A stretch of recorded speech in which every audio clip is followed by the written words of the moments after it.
Aim for competence, not revenge. When someone breaks your heart, when they discard you, betray you, or underestimate your worth, the initial primitive instinct is to retaliate, to hurt them as you have been hurt, to make them feel the sting of rejection or betrayal as sharply as you do. But here's the truth you must digest deeply. Revenge is for the impulsive. Competence is for the sovereign. Competence is not just skill. It is not merely an accumulation of talents or accolades. Competence is embodied mastery over self and circumstance. It is the disciplined honing of your character, your intellect, and your body to such a degree that you become undeniable. You don't break her ego with petty games or shallow demonstrations of spite. You dismantle it, elegantly, effortlessly, by becoming so competent, so self-sufficient, and so formidable that the very idea of her wounding you becomes absurd in retrospect. Revenge, by contrast, is a double-edged sword with a brittle handle. When you focus on hurting another, you chain your identity to theirs. Your emotions, actions, and even your goals orbit around them like a desperate satellite. You keep them at the center of your universe, even as you tell yourself you've moved on. That's not power. That's bondage disguised as defiance. But competence liberates. Competence means taking all the energy you would have spent plotting comebacks or crafting the perfect cutting remark, and instead investing it ruthlessly into yourself, into your education, your career, your body, your habits, your relationships, and your spiritual depth. It means becoming the type of man who commands respect in every room he enters, not because he demands it, but because his presence has weight. Here's the secret: the best in revenge is to make her irrelevant. When you become competent, life expands. New opportunities, richer relationships, deeper insights, they all flock to the competent man. You begin to see that your heartbreak was merely a spark, not a shackle. A signal that perhaps there was more of you to be discovered and developed than you realized. You see clearly that the betrayal or abandonment wasn't the conclusion. It was the prologue to a much grander narrative. It is competence that makes her ego crack. Not because you flaunt it, not because you call her back to rub it in her face, no, because you don't have to. When your competence rises, it casts a long shadow backwards. She sees it whether you show her or not. Your success, your self-respect, your elevated life, it echoes back into the past, recontextualizing the moment she left you. And in that moment of silent comparison, her ego takes the blow naturally. You don't have to lift a finger, but competence demands discipline. It demands you temper the chaos inside you before you try to manage the chaos of the world. It demands you drop the fantasies of one-upmanship and instead adopt a long-term stable trajectory of improvement. You start small. Clean up your space. Organize your schedule.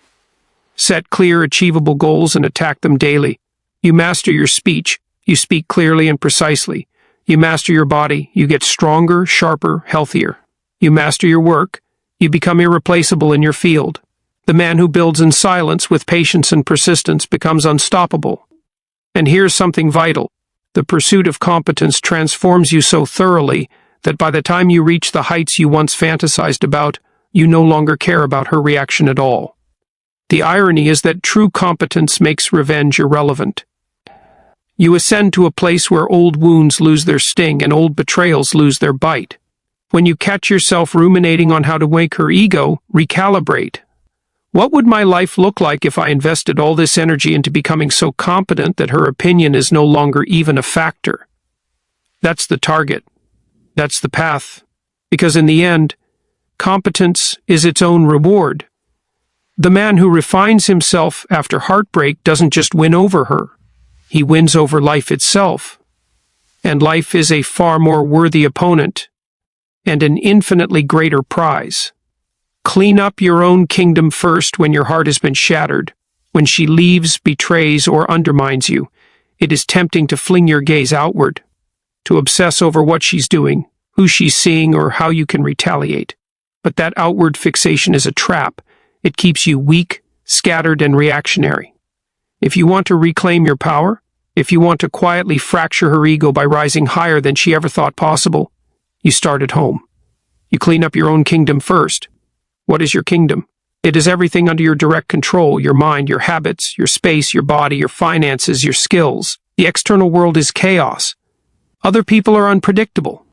But your own domain, your internal and immediate environment, is the foundation upon which your life rests. If your kingdom is in disarray, you cannot command respect, either from others or from yourself. So start there, not because it's flashy, not because anyone will immediately notice, but because power, true power, emanates from order. Clean your room. Literally, if the space where you sleep, think, and plan is cluttered and dirty, how can you expect your thoughts to be clear? The man who cannot govern the four walls he sleeps in cannot possibly govern his larger life. Bring order to your space as an outward manifestation of bringing order to your soul. Then look at your body. Are you sleeping well, eating clean, exercising regularly, or are you numbing yourself with junk food, alcohol, and sedentary distractions? Your body is the first tool with which you interact with the world. If it is weak, sluggish, or neglected, your confidence suffers invisibly every day. So you train. You eat well. You hydrate. You sleep like a warrior preparing for battle, not like a broken man escaping his pain. Next, audit your mind. Are you feeding it garbage, endless scrolling, gossip, low-grade entertainment? Or are you sharpening it, reading real books, learning difficult but valuable skills, challenging yourself with meaningful work? When your mind sharpens, your vision for life sharpens with it. You begin to see opportunities, strategies, and paths forward that were invisible to the dulled man. Then, examine your finances. You don't have to be rich overnight, but you must know exactly where your money goes. Is your spending controlled? Are you saving, investing, building? Or are you hemorrhaging your resources on fleeting comforts in an attempt to soothe your heartbreak? Money is not everything, but financial competence signals maturity, responsibility, and foresight. These qualities build unshakable confidence. Finally, scrutinize your habits. Are you consistent? Are your mornings deliberate or chaotic? Do you set daily targets and crush them? Or do you drift passively hoping to feel motivated? Habits are not small. Habits are destiny in miniature. What you do daily shapes who you become inevitably. If you want to break her ego by rising above the man she left, your habits are where the climb begins. Now here's the profound truth. When you clean up your kingdom, people feel it before they see it. You move differently. You speak with more clarity and calm. You carry yourself with subtle authority. You don't chase because you no longer need validation. Your internal world is ordered and strong. And this shift is magnetic. Not only to new opportunities and allies, but even to those from your past. Her ego begins to fracture, not because you attacked it directly, but because your competence throws her judgment into question. The man she left behind has evolved so thoroughly that it unsettles her certainty. You didn't have to shout, boast, or beg. You simply built. And perhaps most importantly, as you clean up your kingdom, you forget about her. Not out of bitterness or suppression, but because your life becomes too rich, too vibrant, too demanding to waste on old wounds. The very process of reconstruction becomes so consuming and rewarding that your heartbreak transforms into a distant memory. Do not underestimate this. A man with a clean, ordered kingdom commands his reality. His time, energy, and attention are weapons forged in discipline. His respect for himself rises palpably. He does not have to force others to respect him. They feel it instinctively. So if you've been left, if you've been broken, start small. Clean up what's in front of you. Master what is immediately yours. Piece by piece, brick by brick, rebuild your inner fortress until it stands tall and unshakable. Because when you rule your own kingdom, no one else can rule you. Articulate your suffering clearly. Heartbreak is chaos. It is an emotional explosion that tears through your psyche with no warning and no clear path forward. The ground shifts, the sky darkens, and you're left disoriented, stumbling through a storm of thoughts and feelings that make no coherent sense.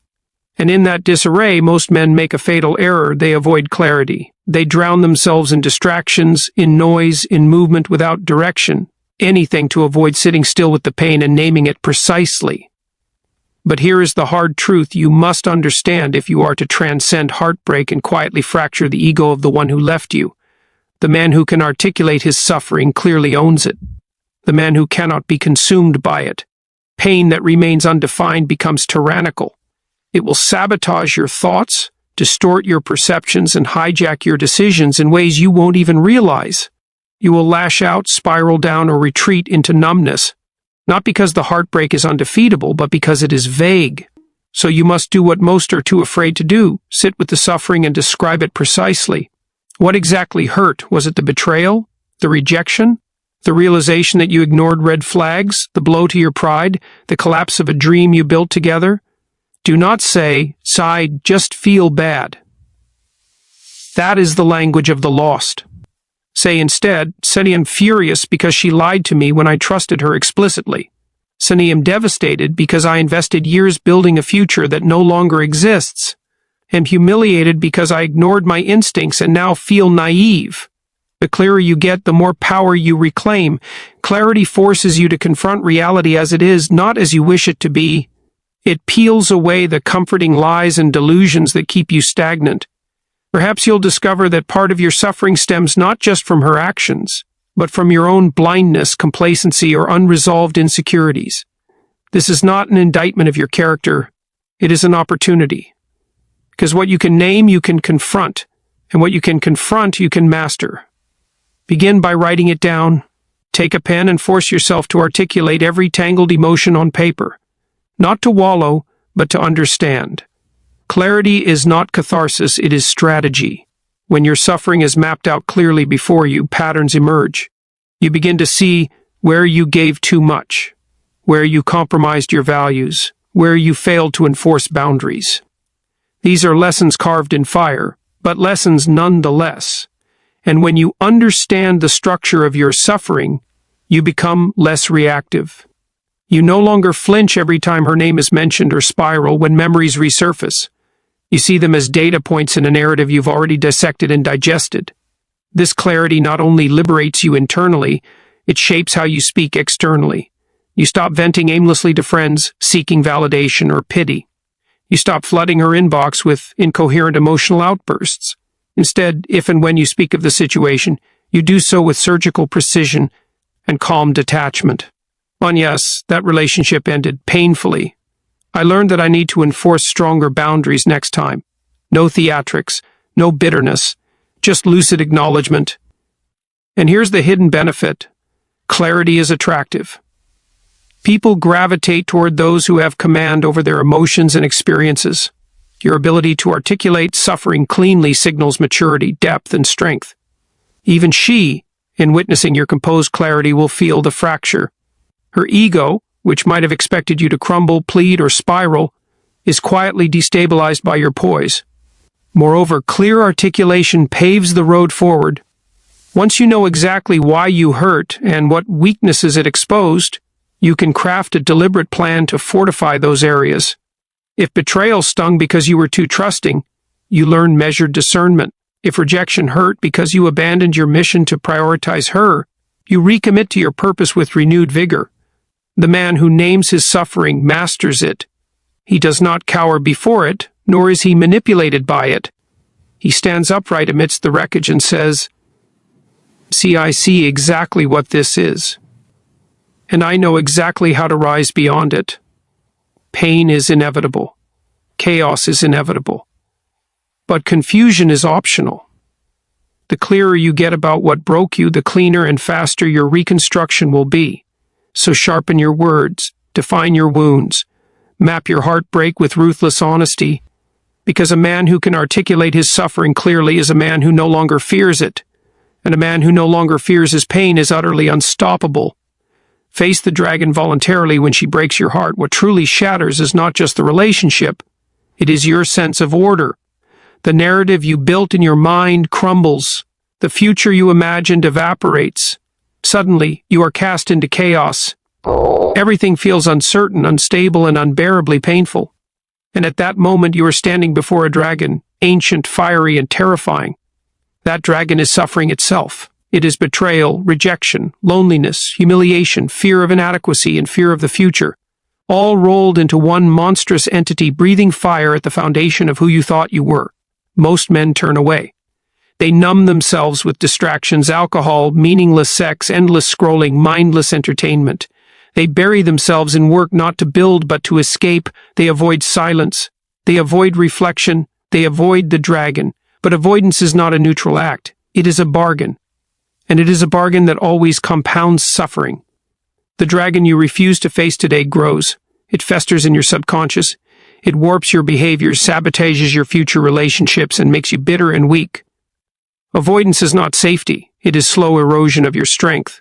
So if you want to rise, if you want to rebuild your life so sharply and completely that her ego fractures at the mere thought of what she walked away from, you must face the dragon voluntarily. Not when you're forced to, not when circumstances corner you. Now, of your own accord, on your terms, with your eyes open. What does that mean practically? It means you feel the pain fully. You do not flinch away from it. You don't tell yourself lies to soften the blow. You don't minimize the betrayal or pretend it doesn't matter. You sit still. You feel the weight. You let the tears fall if they must. You allow the grief, the anger, the humiliation to surface cleanly and sharply. It means you interrogate the chaos directly. You ask hard questions. What exactly about this is breaking me? Where did I ignore signs? What does this reveal about my weaknesses? What false beliefs did I cling to? You do not run from these questions. You write the answers down. You speak them aloud if necessary. You make the unconscious chaos conscious. It means you face your own role without self-pity or self-flagellation.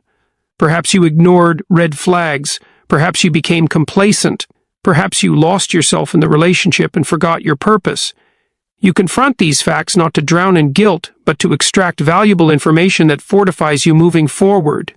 Facing the dragon is not masochism. It is not wallowing. It is strategic confrontation. Because here is the truth most men do not realize. The treasure is behind the dragon. The greatest lessons, the deepest resilience, the clearest self-knowledge, and the sharpest growth all lie behind the very pain you are tempted to avoid. When you face the suffering cleanly and courageously, it does not consume you. It transforms you. You burn away illusions. You strengthen your emotional armor. You extract lessons that sharpen your discernment. You rebuild yourself stronger, clearer, wiser, and something remarkable happens when you do this voluntarily. You walk differently. You speak differently. There is a depth and steadiness to you that others feel instinctively, including the one who broke you. Her ego takes a silent but profound blow not because you lashed out at her, but because she witnesses, directly or indirectly, a man who is broken, faced the suffering head-on, and rose superior to it. She left expecting you to crumble or chase. Instead, you confronted the chaos like a warrior, rebuilt your house brick by brick, and emerged not only unscathed but enhanced. And more importantly, you respect yourself deeply. Self-respect is born not from ease but from courage. The man who avoids pain knows deep down that he is fragile. The man who faced the dragon knows no external event, no betrayal, no rejection can destroy him, because he has already mastered his own chaos. So do not run, do not hide, do not distract. Pull your shoulders back, square your jaw. Look the dragon in the eye and say, once if suffering is the price for becoming who I must be, so be it. I will walk into the fire willingly. Because when you face the dragon voluntarily, you become the man no one can break again. And that, far more than petty revenge, is how you fracture her ego with quiet, unstoppable force. Silence speaks louder than outbursts. When someone breaks your heart, when she discards you, betrays your trust, or disrespects your loyalty, the pull toward dramatic reaction is overwhelming. Your nervous system burns with the need to express something, anything, to offload the raw agony you're feeling. You want to send the long text. You want to call her and demand answers. You want to lash out, shout, accuse, or beg for clarity. This is precisely where most men fall into emotional ruin. They react impulsively. They collapse into noise and drama, revealing not only their suffering but their complete lack of composure. And here is the brutal truth. When you explode emotionally, when you beg, insult, or plead, you validate her ego perfectly. You confirm in vivid detail that she holds psychological dominance over you. You show her that she can shatter you with a word, with an action, with her mere withdrawal. Your outburst is not power. It is surrender disguised as defiance. But if you want to fracture her ego cleanly, silently, surgically, there is one superior strategy: say nothing. Silence is sovereign. When you are hurt, When you are disrespected, the most powerful and unsettling thing you can do is to retreat into calm, deliberate silence. You do not argue. You do not explain endlessly. You do not chase closure. You do not set the record straight, over and over. You withdraw with poise. Silence does two things simultaneously. First, it preserves your dignity. You do not hand over your emotional landscape to someone who has proven unworthy of it. You maintain control over your energy and your voice. You show, both to her and to yourself, that your self-respect is not dependent on her approval or attention. Second, silence projects unsettling strength. She expects the outburst. She expects the angry texts, the desperate calls, the chaotic reaction. When you provide none of it, when you vanish into stillness, it creates a psychological vacuum that unsettles her far more than any words ever could. Why does silence work so deeply? Because human beings are wired to interpret silence as power. When someone speaks, especially emotionally, they reveal their cards. They show their position, their pain, their priorities. But when you say nothing, you remain opaque, mysterious, impenetrable. She is left to guess what you're thinking, what you're doing, how much you're suffering, or if you're suffering at all. Her mind begins to spiral, filling in the blanks with possibilities far more haunting than anything you could have explicitly said. Perhaps he's moved on effortlessly. Perhaps he never cared as much as I thought. Perhaps he's building something greater now without me. Perhaps I underestimated him. Your silence plants doubt in her mind. Doubt is far more corrosive to her ego than direct confrontation. But here is the deeper principle. Silence is not passive. It is not avoidance or suppression. It is an active, disciplined choice. You don't remain silent because you're too weak to speak. You remain silent because you're strong enough not to need to. Silence is what happens when you prioritize internal mastery over external validation. You channel your energy inward. You rebuild your life brick by brick. Your body, your mind, your mission, your craft. You sharpen yourself quietly while the external noise fades. And in time, that silence becomes audible. People sense it. Your calm, composed, unaffected demeanor speaks louder than any monologue. You walk into rooms with an aura of a man who has nothing to prove and nothing to chase.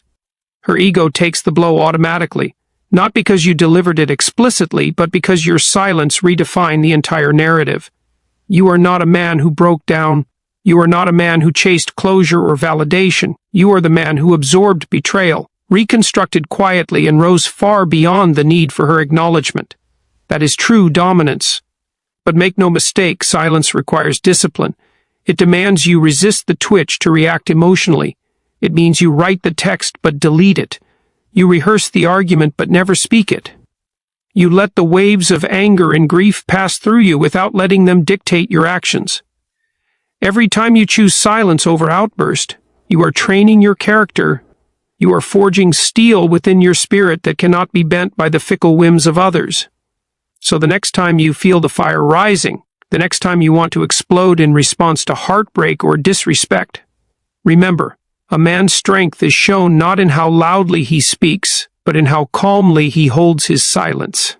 Rebuild your value in silence after heartbreak, after betrayal, after someone discards you without hesitation. The natural human urge is to prove something to them, to show her what she lost, to make her see your worth. But here's the truth that most broken men never grasp. Value is not rebuilt through displays, declarations, or demonstrations. Value is rebuilt quietly, systematically, and without announcement. When she breaks your heart, what shatters is not just your emotional connection to her. What fractures is your perceived value, both in her eyes and more critically in your own. You begin to question, am I not enough? Was I not man enough? Am I inadequate? These questions, left unchecked, will rot you from the inside. And if you try to soothe them by performing for her or anyone else, you merely dig yourself deeper into dependence on external validation.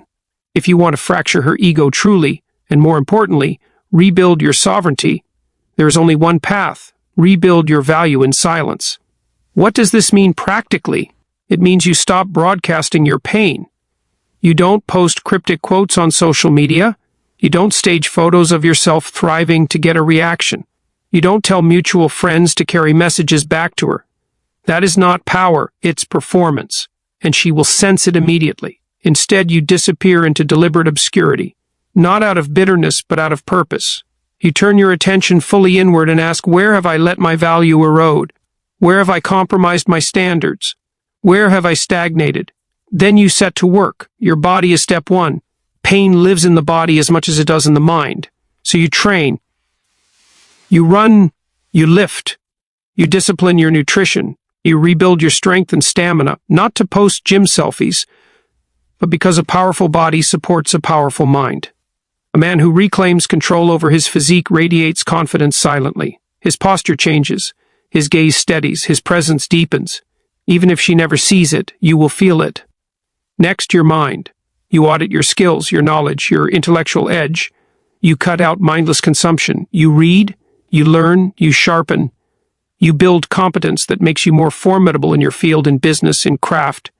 A man who masters valuable skills becomes magnetic, not because he says so, but because competence is inherently attractive.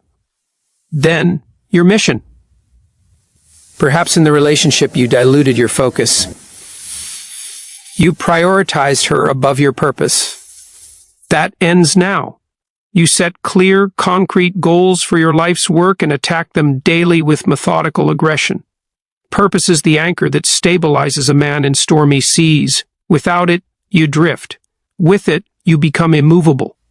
She left, thinking you would float aimlessly. Instead, you construct an empire, one disciplined brick at a time. Simultaneously, your environment. You clean and elevate your physical spaces. You upgrade your wardrobe subtly. You manage your finances with precision.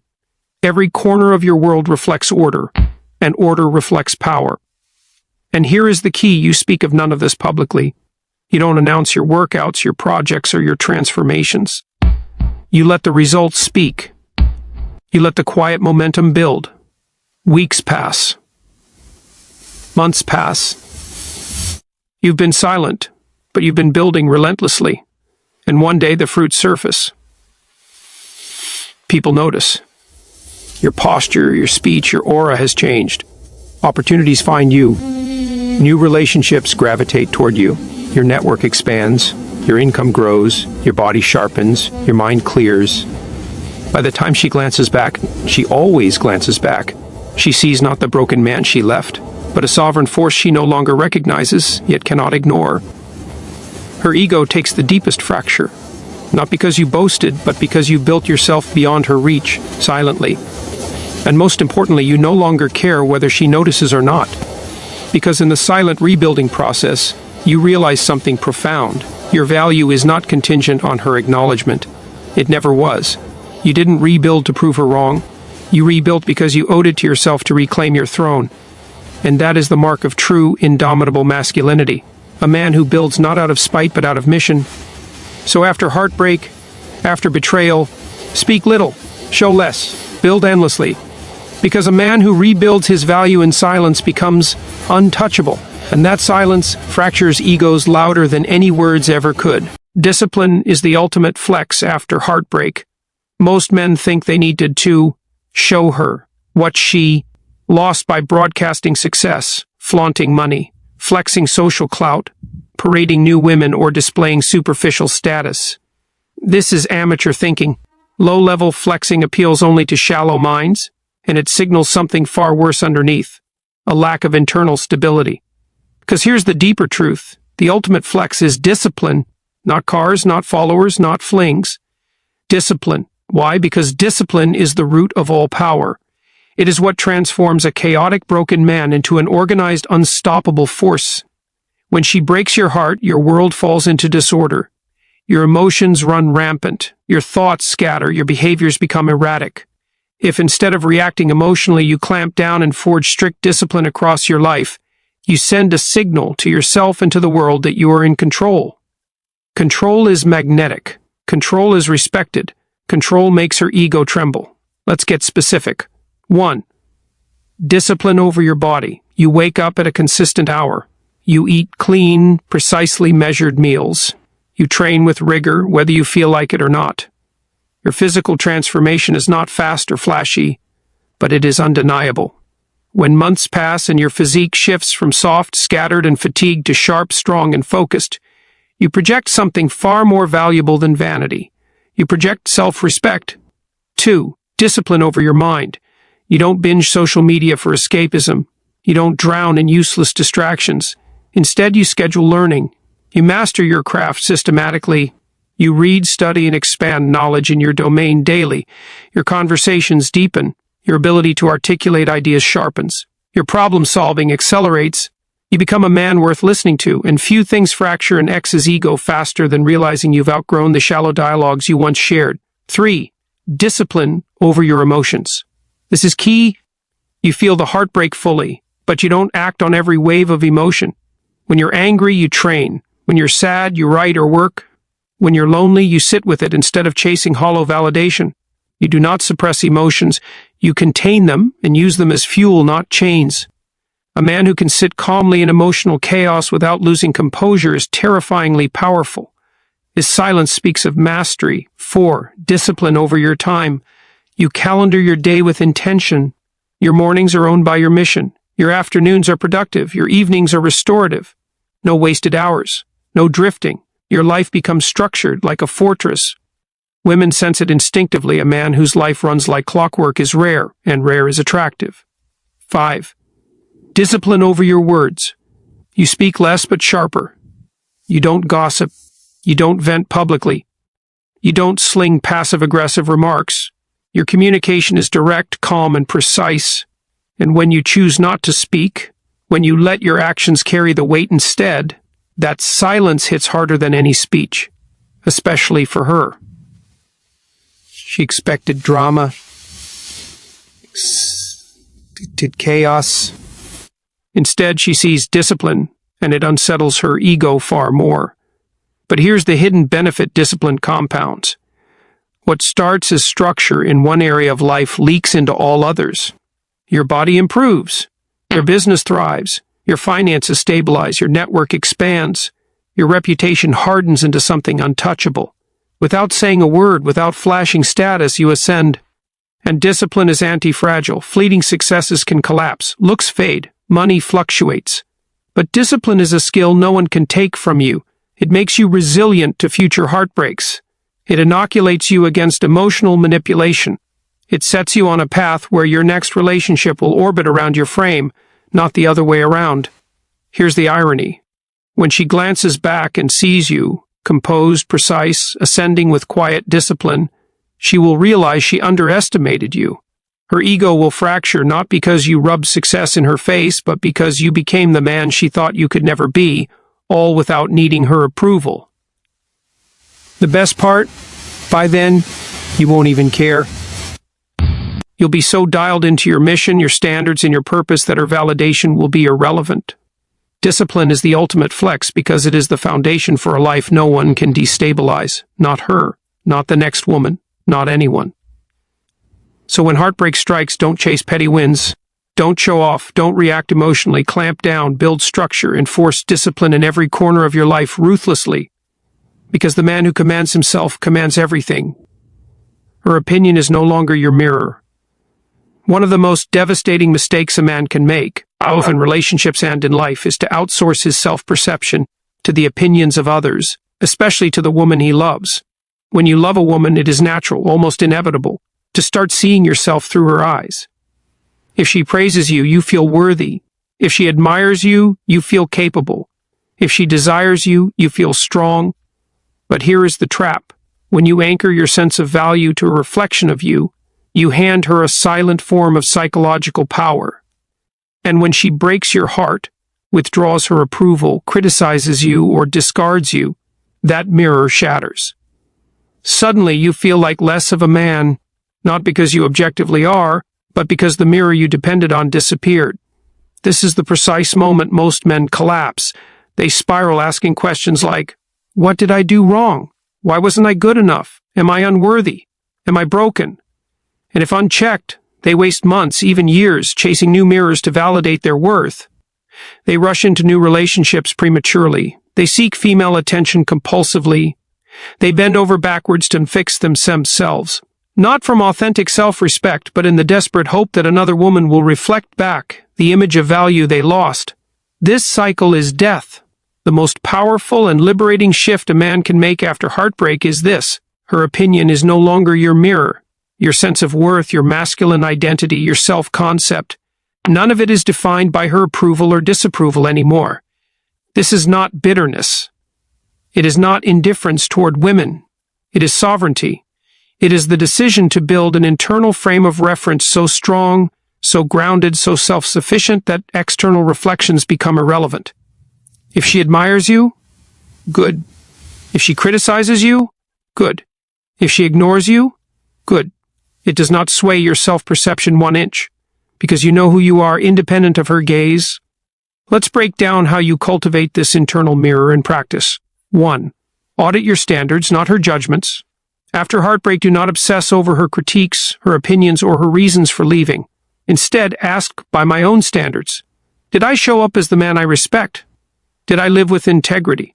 Did I uphold my mission, my purpose, my principles? If yes, you stand tall. If no, you correct course, but for yourself, not to win her back. 2. Rebuild competence, not validation seeking. Focus on becoming more skilled, more capable, more independent because you respect yourself, not to impress her or anyone else. Mastery over your body, mind, craft, and life is self-satisfying. When you cultivate competence for its own sake, external approval becomes a byproduct, not a necessity. 3. Surround yourself with men, not mirrors. In heartbreak, many men isolate or seek comfort exclusively from women. Instead, build bonds with disciplined, purpose-driven men who hold you accountable, not who stroke your ego. Masculine brotherhood sharpens you and dissolves the need for feminine validation as your primary source of worth. 4. Ground in principles, not feelings. Your identity must be built on timeless principles, not on the fluctuating emotions of a relationship. Discipline, responsibility, integrity, competence, purpose. These do not change whether a woman loves you or leaves you. Live by them relentlessly, and your sense of self becomes unshakable. Now, here's the irony. When you fully internalize this mindset, when her opinion truly ceases to define you, that is when you become most attractive. A man who does not chase approval, who does not flinch at disapproval, who stands grounded in his own value regardless of external feedback. That man radiates aura. He projects an effortless confidence that women cannot resist and other men respect. And if she glances back, which again she often will, she will see not the desperate, crumbling man she expected, but a man unmoved, ascending on his own path. Her ego fractures because the man who once needed her reflection no longer does.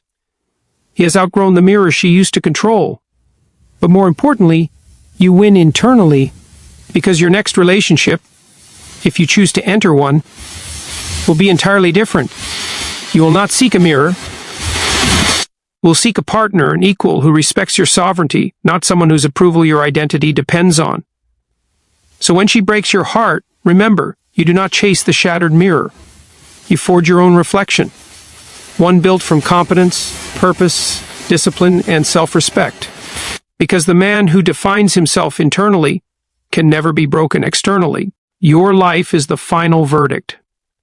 After heartbreak, men often burn themselves out trying to explain, justify, or vindicate themselves. They want to plead their case, and I did everything for her. She misunderstood me. She gave up too soon. It could be better if she just gives me another chance. This is a trap, and worse, it is feminine energy, words, pleas, emotional arguments. A man does not argue his worth. A man does not debate his value. A man demonstrates it through the way he lives. Because in the end, your life is the final verdict. Not what she says about you. Not what her friends think of you. Not what mutual acquaintances gossip about behind your back. Only the outcome of your life delivers the ultimate statement about who you are. Let's make this brutally clear. When she left, maybe she doubted your future. Maybe she told herself a story to justify leaving, that you would stagnate, that you wouldn't evolve, that you didn't have what it takes. Fine. Let her believe that. Do not waste 1 second arguing against her narrative verbally. Instead, you build a life so undeniable that her narrative collapses under its own weight. A man's power lies in results, not rhetoric. 1. Results in your craft. You sharpen your professional edge relentlessly. You become excellent, not mediocre, not adequate, but elite at what you do. Whether you build businesses, create art, excel in your career, or dominate in a specialized field, you produce output that speaks volumes. You don't post quotes about grinding. You show mastery that commands respect quietly. The world notices. Your income grows. Opportunities chase you. And deep inside, you know this is my verdict. 2. Results in your physicality. A soft, stagnant man post-breakup tells the world he crumbled. A man who reclaims control over his health, his physique, his energy, and sustains it, projects discipline, power, vitality. You build a body that operates at high capacity, not just one that looks good. Because form follows function. A powerful physique validates itself every day you move, work, breathe, and live without limitation. 3. Results in your lifestyle. You travel not to flex, but to expand your mind. You refine your environment. Clean home, sharp wardrobe, well-maintained assets. Your social circle upgrades. You associate with powerful men and elegant, high-quality women. You curate a life of order and abundance, not chaos and desperation. This life, built block by block, is a living argument louder than any plea you could have made to her after she left. Now here's the point you must internalize. You are not building this verdict to spite her. You are not building it to get her back. If that's your motive, your foundation is weak. You build because this is who you were meant to be all along, before you gave too much of yourself away in pursuit of her approval. There is a deeper long-term benefit as well. Time always exposes truth. Months pass. Years pass. She reflects. She looks at your life now. She compares it, consciously or unconsciously, to the narrative she told herself when she left. And if you have built with precision, patience, and power, a crack forms in her ego. Because she realizes, I underestimated him. I doubted a man who did not stop ascending. This is not revenge, it is justice. The justice of reality, of outcomes. But here is the ultimate twist.